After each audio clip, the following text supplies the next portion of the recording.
రామస్వామి, మాది రాయదుర్గము.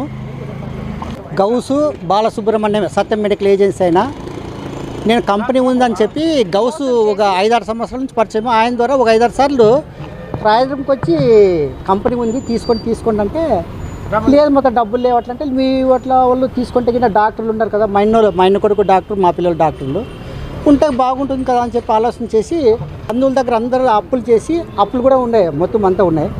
అప్పులు చేసి ఈయనకి ఫస్ట్ 12 లక్షలు అడ్వాన్స్ గౌస్ ద్వారా తీసుకున్నాడు. తర్వాత అగ్రిమెంట్ రోజు 48 లక్షలు తీసుకున్నాడు. 60 లక్షలు అయినాక అగ్రిమెంట్ అయిన తర్వాత నాకు కంపెనీ అప్పు చెప్తామని చెప్పి అప్పు చెప్పలే. కాదు బలు ఏమి అసలు కంపెనీ అప్పు చెప్పకపోతే ఎట్లా అని చెప్తే నీకు జిఎస్టీ నెంబర్ చెప్తే అప్పు చెప్పినట్లే. అది ఎట్లయితుంది అని చెప్తే నీకు అప్పు చెప్తే మొత్తం స్టాక్ అంతా నువ్వు అమ్ముకొని బయట అంతా కలెక్షన్ చేసిపోతే మాకు నువ్వు ఆ రోజు నువ్వు అమౌంట్ ఇవ్వలేదంటే అట్లా కాదు, మొత్తం అమౌంట్ కట్టిన తర్వాత నీకు కంపెనీ అప్పు చెప్తామన్నారు. అందులో కంపెనీ అప్పు చెప్పలేదు. ఒక 6 నెలలు అయిన తర్వాత 6 నెలలు అయిన తర్వాత బలు 6 నెలలు అయిపోయింది కదా, మా వాళ్ళు రెడీగా ఉన్నారు తీసుకునేదానికి, మేము రెడీగా ఉన్నాము తీసుకునేదానికి. కంపెనీ అప్పు చెప్పాలంటే లేదు కొంచెం టైం కావాలని. ఏం టైం కావాలి బాలు అని చెప్తే లేదు ఒకరోజు డిసెంబర్ ఆఖరికి పిలిపించి రమణారెడ్డి అనే వ్యక్తి దగ్గర పిలిపించి సంతకాలు దౌర్జన్యంగా సార్ గౌస్ నాకు అంటే ఒక రకంగా బ్లాక్మెయిల్. సార్ మీ కుటుంబం గురించి నాకు అంతా తెలుసు కదా ఊరికి పెట్టండి సార్ మీ కుటుంబం గురించి అంతా తెలుసు కదా, గౌస్ పెట్టకపోతే బయటికి పోరు, పెట్టకపోతే ప్రాణాలతో బయటికి పోరు. నేను కూడా 3 పిల్లల్ని చదివించుకుంటున్నాను సార్, ఇది ఎంబీబీఎస్ ఒక ఇంజనీర్.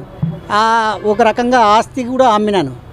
ఈ దానిలో నేను ఏమన్నా అయితే నా పిల్లలు రోడ్డుని పడతారు కదా అని చెప్పి ఏమవుతుంది కదని చెప్పి నేను పెట్టాను సార్, సంతకాలు పెట్టినాను. కంపెనీ అప్పు చెప్పి అయిన తర్వాత ఒక రోజు వచ్చి మండల కన్వీనరు మా వాళ్ళంతా వచ్చి బలు డబ్బులు ఇవ్వలేదు కదా మాకు డబ్బులు ఇవ్వలేదంటే రాయదుర్గంకి వచ్చి కూడా దౌర్జన్యం చేస్తాము, నువ్వు ఏం చేసుకుంటావో చేసుకో అని చెప్పినారు సార్. మేము రకరకాలుగా ఎస్పీ కంప్లైంట్ ఇచ్చినాము, సిఎల్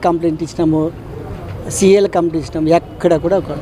కాకపోతే ఆయన వర్షన్ ఏమంటే డిఐజీ దగ్గర పోయి డిఐజీ ఈయన చెప్పింది నువ్వేం నా వెంట్రుకు కూడా పీక్కోలేవు, నాకు డిఐజీ అంటున్నాడంట సార్. ఏ ఎస్పీ దగ్గర పోయి సార్ ఏమో తెలుసు సార్, ఆయన డిఐజీ ఆయనకి నాకు డిఐజీ ఉన్నాడు, నువ్వు నా ఎంట్రుకు కూడా పీక్కోలేవు. మీరు కూడా సార్ మీడియా ముఖంగా ఎట్లా దౌర్జన్యం నువ్వు నాకు డిఐజీ ఉన్నాడు సార్, ఎవరో డిఐజీ నాకు తెలీదు, డిఐజీ ఉన్నాడు, నువ్వు ఏం చేసుకుంటావో చేసుకోపు, నువ్వు ఎక్కడన్నా అక్కడికి లోకేష్ బాబు దగ్గర కూడా పోయేస్తారు గ్రీవెన్స్లో అంటే పోయేస్తే అది ఎక్కడి నుంచి ఫోన్ వస్తుందో నేను ఆ రోజు కళ్యాణదుర్గం డిఎస్పీ దగ్గరికి పోయేసి సార్ ఉండేదని చెప్తే మీ ఇద్దరిని కూర్చోబెట్టి మాట్లాడతాను లేని తర్వాత ఈయన అది ఏం చెప్పినాడో ఏమో మళ్ళీ నన్ను తిప్పలేదు. గ్రీవెన్స్ పరిష్కారం అని వచ్చేసారు సార్. అసలు నాకు అర్థం కావడం లేదు, అది ఎక్కడి నుంచి ఎక్కడ అంత ఇన్ఫ్లుయెన్స్ ఉపయోగిస్తున్నాడు, ఒక రకంగా ఫిజికల్గా దౌర్జన్యం చేస్తున్నాడు. ఇంకా డిఐజీ లెవెల్లో నన్ను ఉపయోగించే ఒకటి ఎవరైనా ఎస్ఐ ఫోన్ చేస్తే నీ గురించి ఇట్లా కంప్లైంట్ ఇచ్చినారయ్యా అని చెప్తే సార్ నాకు ఎస్కార్ట్ అరేంజ్ చేస్తా వస్తాను. ఎస్కార్ట్ ఇప్పుడు మాకు డబ్బులు ఇస్తే మాకు చాలని పరిష్కారము, ఆయనకి ఎస్కార్ట్ అరేంజ్ చేయాలంట, ఎస్ఎల్కి సిఎల్కి అట్లా చెప్తాడు. సార్ నాకు 70 లక్షలు నాకు ఇస్తే చాలు సార్, అంతే, నాకు ఏమి అవసరం లేదు. మొత్తం సార్ 13,30,000 ఇట్లా మొత్తం అంతా 2 లక్షలు.